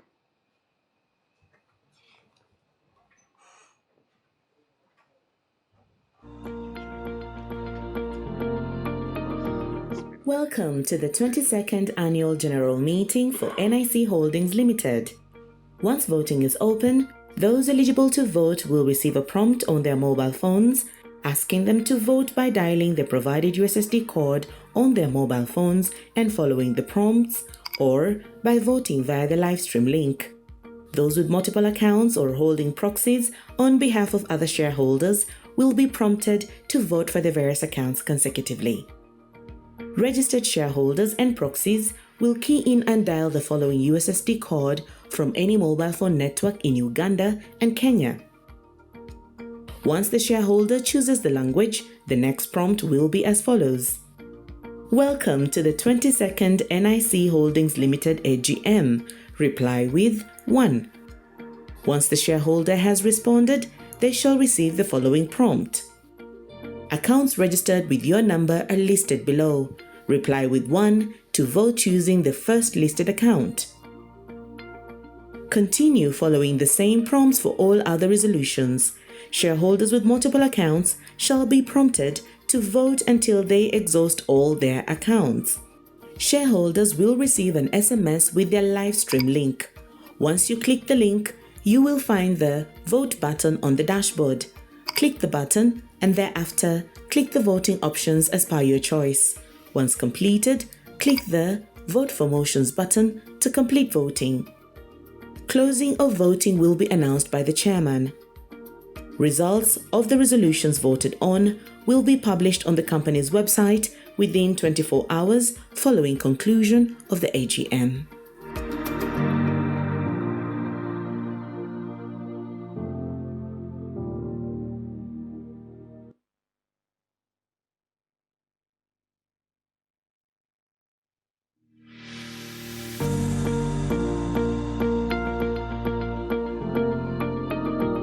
Welcome to the 22nd Annual General Meeting for NIC Holdings Limited. Once voting is open, those eligible to vote will receive a prompt on their mobile phones asking them to vote by dialing the provided USSD code on their mobile phones and following the prompts, or by voting via the livestream link. Those with multiple accounts or holding proxies on behalf of other shareholders will be prompted to vote for the various accounts consecutively. Registered shareholders and proxies will key in and dial the following USSD code from any mobile phone network in Uganda and Kenya. Once the shareholder chooses the language, the next prompt will be as follows. Welcome to the 22nd NIC Holdings Limited AGM. Reply with 1. Once the shareholder has responded, they shall receive the following prompt. Accounts registered with your number are listed below. Reply with 1 to vote using the first listed account. Continue following the same prompts for all other resolutions. Shareholders with multiple accounts shall be prompted to vote until they exhaust all their accounts. Shareholders will receive an SMS with their live stream link. Once you click the link, you will find the Vote button on the dashboard.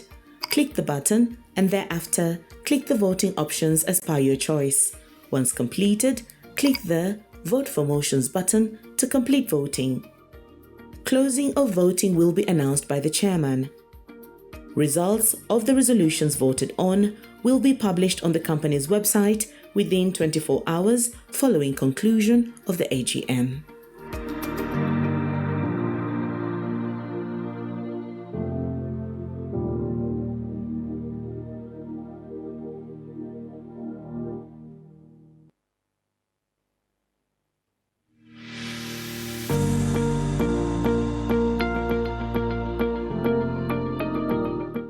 Welcome to the 22nd Annual General Meeting for NIC Holdings Limited.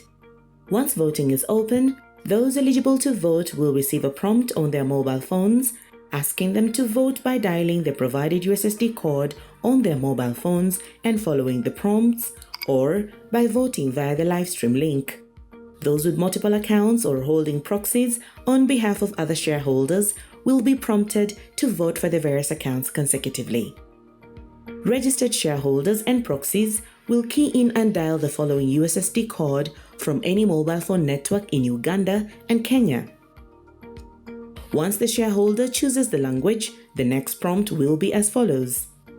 Welcome to the 22nd NIC Holdings Limited AGM. Reply with 1. Once the shareholder has responded, they shall receive the following prompt. Accounts registered with your number are listed below. Reply with 1 to vote using the first listed account. Continue following the same prompts for all other resolutions. Shareholders with multiple accounts shall be prompted to vote until they exhaust all their accounts. Shareholders will receive an SMS with their live stream link. Once you click the link, you will find the Vote button on the dashboard. Click the button and thereafter click the voting options as per your choice. Once completed, click the Vote for Motions button to complete voting. Closing of voting will be announced by the chairman. Results of the resolutions voted on will be published on the company's website within 24 hours following conclusion of the AGM.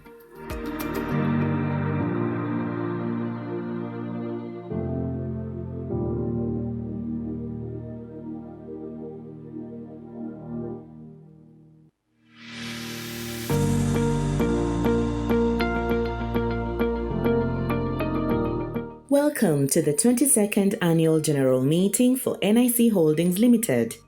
Once voting is open, those eligible to vote will receive a prompt on their mobile phones asking them to vote by dialing the provided USSD code on their mobile phones and following the prompts, or by voting via the live stream link. Those with multiple accounts or holding proxies on behalf of other shareholders will be prompted to vote for the various accounts consecutively. Registered shareholders and proxies will key in and dial the following USSD code from any mobile phone network in Uganda and Kenya. Once the shareholder chooses the language, the next prompt will be as follows. Welcome to the 22nd NIC Holdings Limited AGM. Reply with 1. Once the shareholder has responded, they shall receive the following prompt. Accounts registered with your number are listed below. Reply with 1 to vote using the first listed account. Continue following the same prompts for all other resolutions. Shareholders with multiple accounts shall be prompted to vote until they exhaust all their accounts. Shareholders will receive an SMS with their live stream link. Once you click the link, you will find the Vote button on the dashboard. Click the button and thereafter click the voting options as per your choice. Once completed, click the Vote for Motions button to complete voting. Closing of voting will be announced by the chairman. Results of the resolutions voted on will be published on the company's website within 24 hours following conclusion of the AGM.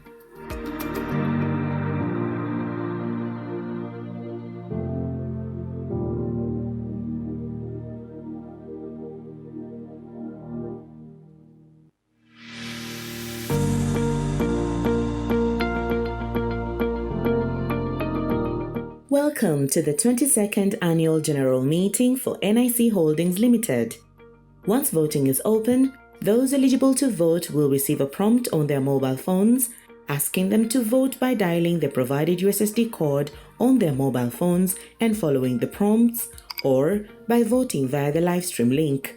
Those with multiple accounts or holding proxies on behalf of other shareholders will be prompted to vote for the various accounts consecutively. Registered shareholders and proxies will key in and dial the following USSD code from any mobile phone network in Uganda and Kenya. Once the shareholder chooses the language, the next prompt will be as follows. Welcome to the 22nd NIC Holdings Limited AGM. Reply with 1. Once the shareholder has responded, they shall receive the following prompt. Accounts registered with your number are listed below. Reply with 1 to vote using the first listed account. Continue following the same prompts for all other resolutions. Shareholders with multiple accounts shall be prompted to vote until they exhaust all their accounts. Shareholders will receive an SMS with their live stream link. Once you click the link, you will find the Vote button on the dashboard. Click the button and thereafter click the voting options as per your choice. Once completed, click the Vote for Motions button to complete voting. Closing of voting will be announced by the chairman. Results of the resolutions voted on will be published on the company's website within 24 hours following conclusion of the AGM.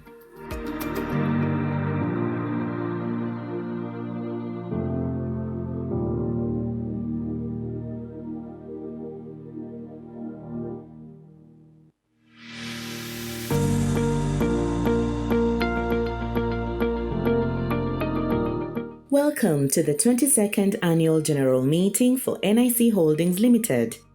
Once voting is open, those eligible to vote will receive a prompt on their mobile phones asking them to vote by dialing the provided USSD code on their mobile phones and following the prompts, or by voting via the live stream link.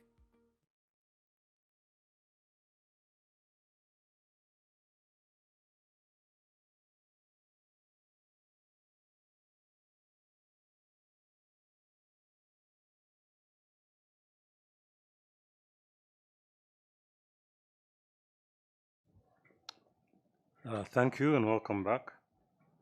We have now received the results of your voting, and I'm going to ask I'm delegating my authority to the secretary to read the results as displayed on the screens.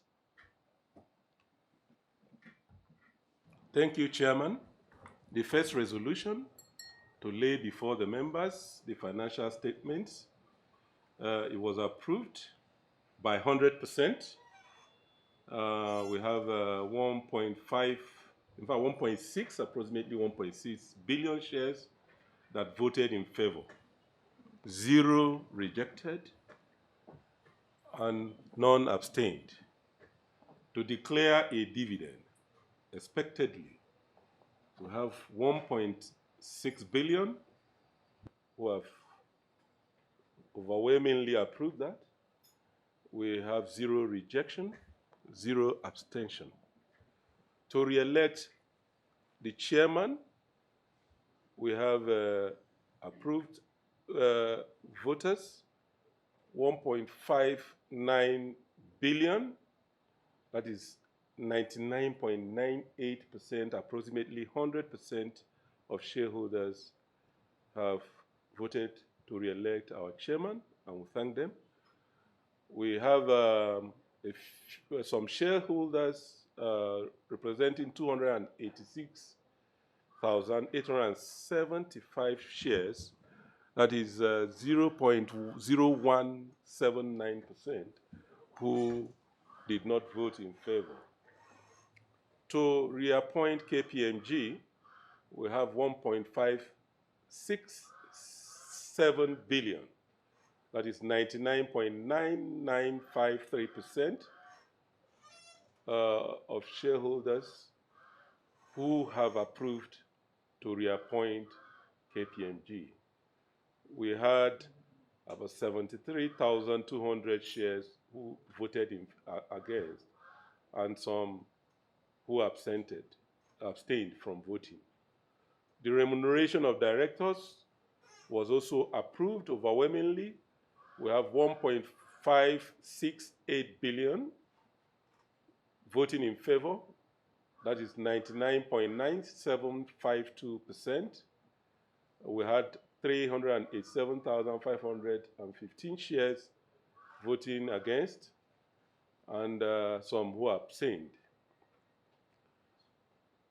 Mr. Chairman, the amendment of the Articles of Association, the first amendment to insert 2 new clauses, received 100% of the votes. The next to renumber also received 100% of the votes. To amend Clause 16, 98.36% of the votes. There were those who abstained. To amend Clause 17, there were 98.36%. To amend Clause 21, there was 99.9%. Mr. Chairman, you will remember that we needed 75% of shareholders voting in favor to be able to carry this resolution. But we have over 90% voting in favor. And with that, Mr. Chairman, all the resolutions that were brought before the shareholders for voting have been overwhelmingly approved. Thank you, sir. And we thank the shareholders for their confidence and for voting in favor of those resolutions. Thank you, sir. Thank you. As a result, I declare that all the resolutions put to the AGM have been carried, and we thank you, shareholders, for voting accordingly. The results I have announced will also be published on the website of the company within 24 hours.